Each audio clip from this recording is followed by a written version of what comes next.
Slavu Dievam, slavu Jēzum Kristum.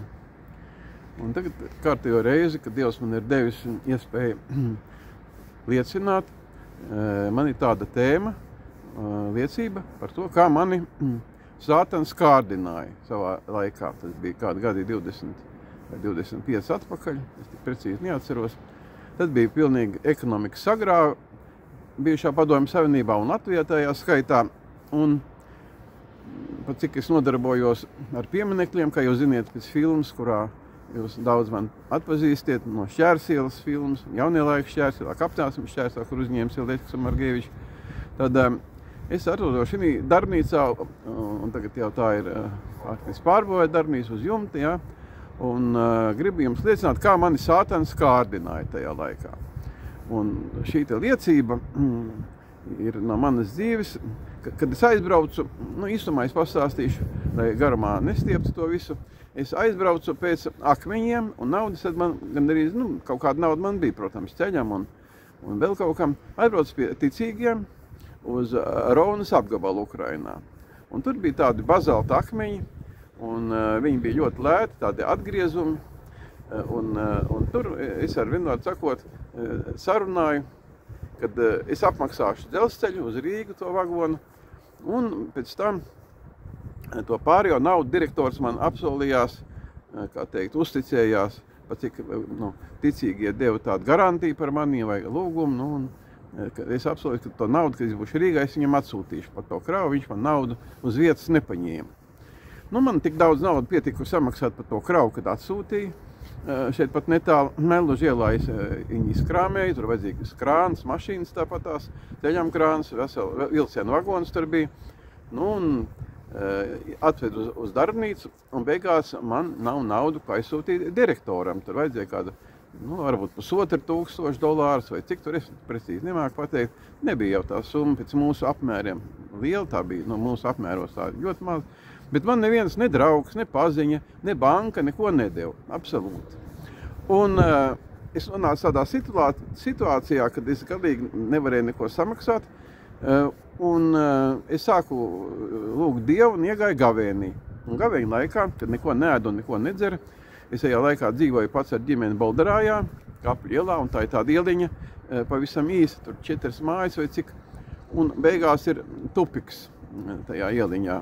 Un man bija beidzamā māja, kur es dzīvoju, un blakām pie mājas sēta gāja ar aiztaisītiem vārtiņiem ciet. Un tagad, kad tumšs jau bija diezgan, un dega laterna, un es biju pie atvērta loga tur, lūdzu Dievu uz ceļiem nometies gavēnī, es saku, Dievs palīdz man iziet no šīs situācijas.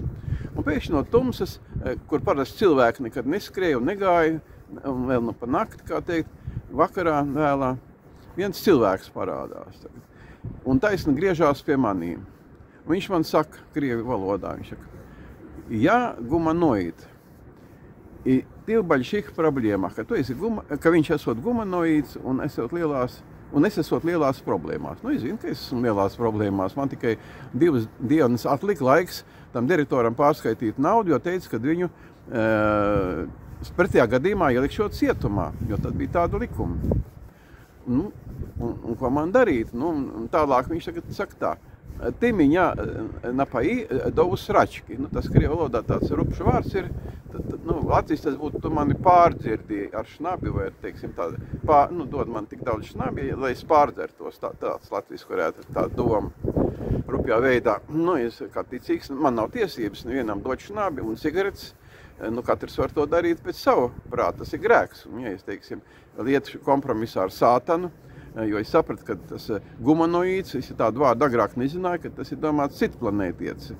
Bet tad tālāk viņš turpināja mani kārdināt. Viņš saka, es atteicos viņam to šnabi dot, protams, un viņš man turpina tālāk kārdināt.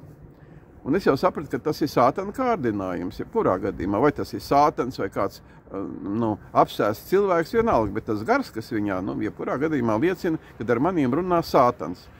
Un es tagad klausos tālāk, viņš saka, tu man ielaidi kaut vai drusciņu, tas viss bija krievu valodā, viņš saka, tu man kaut vai atver durvis un es ieiešu iekš durvīm, un tad es ar tev palīdzēšu.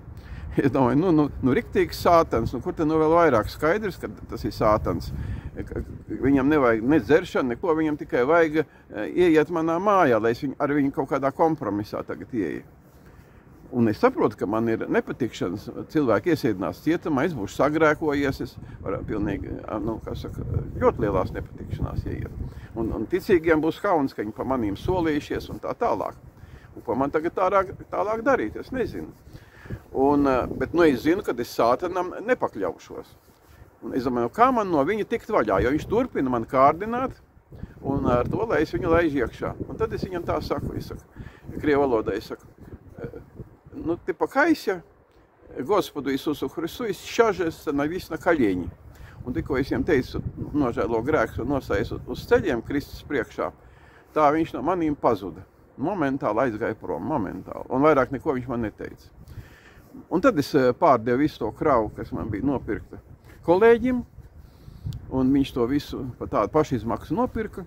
Un es vēl biju spiests atdot to darbnīcu viņa lietošanā uz kādiem gadiem pavelti. Viņš man nevienu kapeiku par to nemaksāja, izmantoja manas telpas, bet tajā pašā laikā man ģimene dzīvoja stiprā nabadzībā, bet Dievs par mums gādāja, man ko es un bērniem vienmēr ko bija. Un tas bija pārbaudījums, tas bija tāds tuksnis, jo teica, ka katram jāiziet caur kārdinājumiem, caur pārbaudījumiem, jo savādāk mēs nevaram debesīs ieiet. Katrs ir izgājis visādas pārbaudījumus. Ja šos pārbaudījumus neiztur, tad cilvēks atkrīt no Dieva. Bet, dārgie, ja kāds ir atkritis no Dieva pārbaudījumos, un viņš ir kādreiz varbūt kristījies vai saņēmis svēto garu un runā mēlēs, un domā, ka viņš to nevar izturēt, tad Jēzus Kristus teica, kad viņš ir nācis uz zemi, to apostols Pāvils raksta vēstulē ebrejiem, un pats izcietis visus kārdinājumus no Sātana, un viņš ir spējīgs mums palīdzēt. Tad griezies, dārgā dvēseli, pie kunga Jēzus Kristus, jo viņš visu dzird un redz.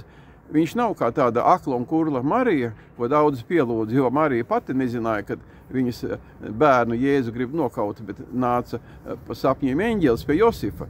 Bet daudzi lūdzās šodien Mariju, bet jūs lūdziet Jēzum Kristum, jo viņš ir svētais gars, svētā gara svaidīts, pirmpriesteris. Un viņš saka, lūdziet man, jo visa vara debesīs un uz zemes pašreizajā momentā ir atdot Jēzum Kristum. Un lūdziet, un viņš jums palīdzēs piecelties, palīdzēs izglābties, kristīs ar svēto garu, un jūs redzēsiet, ka jums būs iespēja tad izglābties, un viņš jums atbildēs. Tāpēc, ka visa darbība notiek caur svēto garu.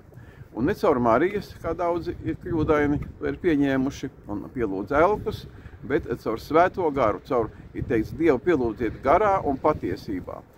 Garā mēs zinām, kā pielūgs, ka es jau teicu, kad saņem svēto garu, kad lūdz, ar šāterē geben tutā tahasana meneketa tā halahartes, tas ir gars, tas ar manīm runā, bezvārdu nopūtām, tas ir romiešiem 8.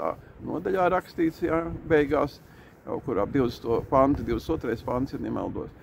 Un tālāk ir arī paskaidrojumi 1. vēstulē korintiešiem, 14. nodaļā, tāpat apstuļu darbos ir 2. nodaļā un 19. nodaļā un citās vietās Bībelē.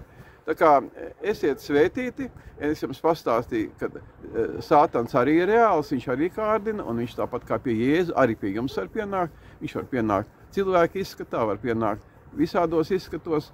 Tā kā es nezinu, bet es jums to liecību esmu nodevis, ka Dievs man palīdzēja. Es visu to kravu pārdevu un izgāju šos pārbaudījumus ar Dieva palīdzību. Pēc tam Dievs man atkal tālāk pārbaudīja un atkal tālāk vadīja un svētīja. Tā kā esiet svētīti un izturiet pārbaudījumus. Mūsu kunga Jēzus Kristus vārdā, lai Dievs jūs svētī, piedod un vada tālāk. Amen.